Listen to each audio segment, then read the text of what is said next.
وأضاء للدنيا طريقا مشرقا وهدى من الرحمن يهدينا به للصالحات وللمكارم والتقى.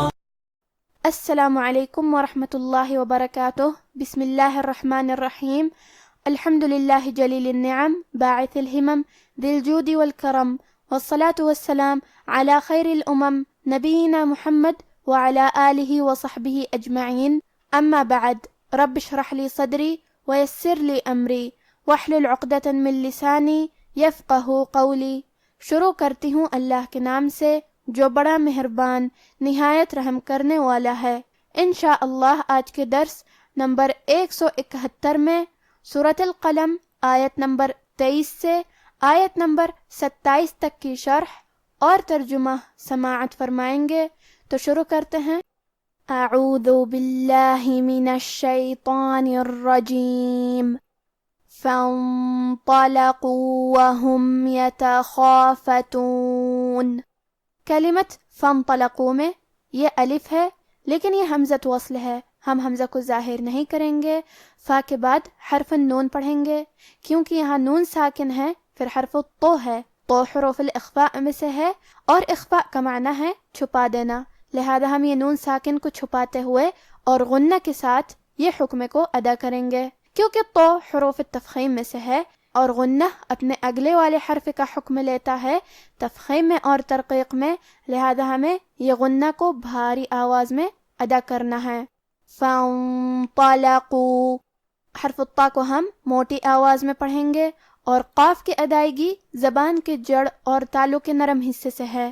قاف بھی حروف تفخیم میں سے ہے لہذا ہمیں قاف کو موٹی آواز میں پڑھنا ہے. کلمت یتخافتون میں یا پہ اور تا پہ اور خا پہ تینوں پہ زبر ہے تو ہم یہ تینوں زبر کو ظاہر کریں گے اور اسے برابر سے ادا کریں گے.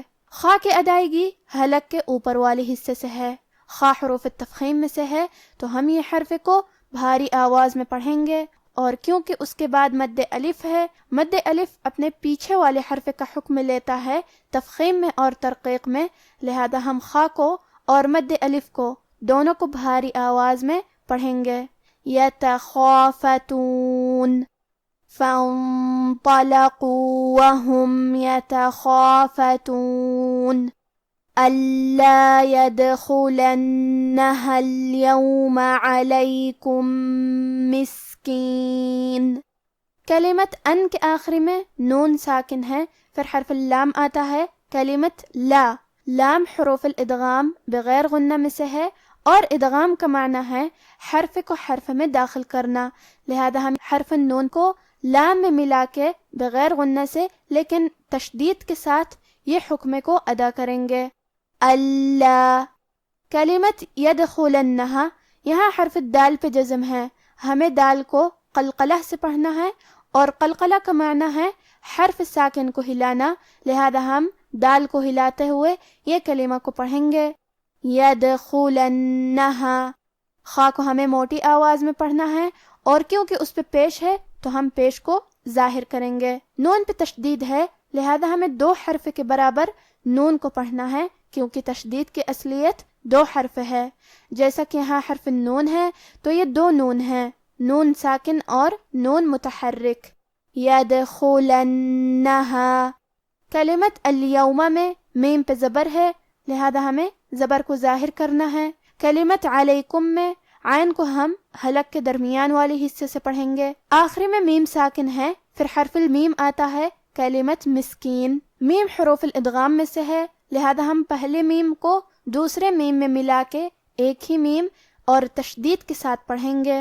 علیکم مسکین. کلمت مسکین میں سین ساکن ہے لہذا ہمیں سین کو ہمزے سے پڑھنا ہے اور ہمزے کا معنی ہے کہ حرف کی آواز ایسے کمزور ہو کہ اس میں پستی پائی جائے. لہذا ہم یہ کلمہ کو ایسے پڑھیں گے مسکین. آخری میں نون پہ تنوین پیش ہے.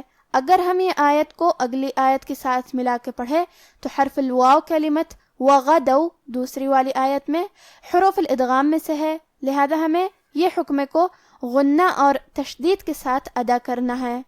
مسکین وغدوا، اور ہم کلمت مسکین پہ رکیں گے تو نون پہ جزم سے رکیں گے، لہذا ہمیں نون کو ظاہر کرنا ہے۔ أَلَّا يَدْخُلَنَّهَا الْيَوْمَ عَلَيْكُمْ مِسْكِينٌ وَغَدَوْا عَلَى حَرْدٍ قَادِرِينَ۔ کلمت وغدوا میں غین کی ادائیگی حلق کے اوپر والی حصے سے ہے، غین حروف تفخیم میں سے ہے، لہذا ہمیں یہ حرف کو موٹی آواز میں پڑھنا ہے۔ کیونکہ اس پہ اور حرف دال پہ زبر ہے تو ہم یہ دونوں زبر کو ظاہر کریں گے۔ کلمت حردن میں حرف الحا کو ہم حلق کے درمیان والے حصے سے پڑھیں گے۔ یہاں حرف الراء ہے، یہاں را کا حکم ہے تفخیم کیونکہ اس پہ جزم ہے، لیکن اس کے پہلے والے حرف پہ ہا پہ زبر ہے تو ہم را کو موٹی آواز میں پڑھیں گے۔ دال کے نیچے تنوین زیر ہے، پھر حرف القاف آتا ہے۔ کلمت قادرین قاف حروف الاخفاء میں سے ہے تو ہم یہ حکم کو غنہ کے ساتھ ادا کریں گے، اور کیونکہ قاف حروف تفخیم میں سے ہے تو ہمیں یہ غنہ کو بھاری آواز میں پڑھنا ہے۔ حرد قادرین، یہاں حرف القاف ہے اور اس پہ کھڑا زبر ہے تو یہاں مد الف ہوا، لہذا ہمیں قاف کو اور مد الف کو دونوں کو بھاری آواز میں پڑھنا ہے۔ قادرین وغدوا على حرد قادرین فلما رأوها قالوا إنا لضالون۔ کلمت فلما میں میم پہ تشدید ہے، لہذا ہم یہ حرف کو دو حرف کے برابر پڑھیں گے۔ کلمت رأوها میں را کا حکم ہے تفخیم، لہذا ہم یہ حرف کو موٹی آواز میں پڑھیں گے۔ کلمت قالو میں قاف کو اور مد الف کو موٹی آواز میں پڑھنا ہے۔ آخری میں واو پہ مد کا علامہ ہے، یہ مد جائز منفصل ہے، اور مد جائز منفصل کا معنی ہے کہ حرف المد پہلے کلمہ کے آخری میں ہو اور اس کی وجہ جو کہ حمزہ ہے وہ دوسرے کلمہ کے شروعات میں آئے۔ اس مد میں ہم اپنی آواز 2 سے 4 مد کے برابر لمبی کریں گے۔ کلمت انا میں نون پہ تشدید ہے تو ہمیں 2 حرف کے برابر نون کو پڑھنا ہے۔ کلمت لضالون میں ضاد ہے اور ضاد کی ادائیگی زبان کی کروٹ اور اوپر کی داڑھوں کے جڑ سے ہے، اور کیونکہ ضاد حروف تفخیم میں سے ہے لہذا ہمیں یہ حرف کو بھاری آواز میں اور منہ پھلا کے پڑھنا ہے۔ الف پہ مد کا علامہ ہے، یہ مد لازم کلمہ مثقل ہے، لہذا ہمیں اپنی آواز 6 مد کے برابر لمبی کرنا ہے، اور لام پہ تشدید ہے تو ہم لام کو 2 حرف کے برابر پڑھیں گے۔ فَلَمَّا رَأَوْهَا قَالُوا إِنَّا لَضَالُّونَ بَلْ نَحْنُ مَحْرُومُونَ۔ کلمت بل میں لام ساکن ہے تو ہم حرف اللام کو ظاہر کریں گے۔ کلمت محرومون میں را کے بعد مد واو ہے اور میم کے بعد بھی مد واو ہے تو ہم یہ دونوں مد کو برابر سے ادا کریں گے۔ بل نحن محرومون۔ اب آپ ان آیاتوں کی تلاوت تجوید کے ساتھ سماعت فرمائیں۔ اعوذ باللہ من الشیطان الرجیم فانطلقوا وهم يتخافتون ألا يدخلنها اليوم عليكم مسكين وغدوا على حرد قادرين فلما رأوها قالوا إنا لضالون بل نحن محرومون۔ سو وہ چل پڑے اور آپس میں چپکے چپکے کہتے جاتے تھے کہ آج وہاں تمہارے پاس کوئی فقیر نہ آنے پائے، اور کوشش کے ساتھ سویرے ہی جا پہنچے گویا پیداوار پر قادر ہیں۔ پھر جب انہوں نے باغ کو دیکھا تو ویران، کہنے لگے کہ ہم رستہ بھول گئے ہیں، نہیں بلکہ ہم بے نصیب ہو گئے۔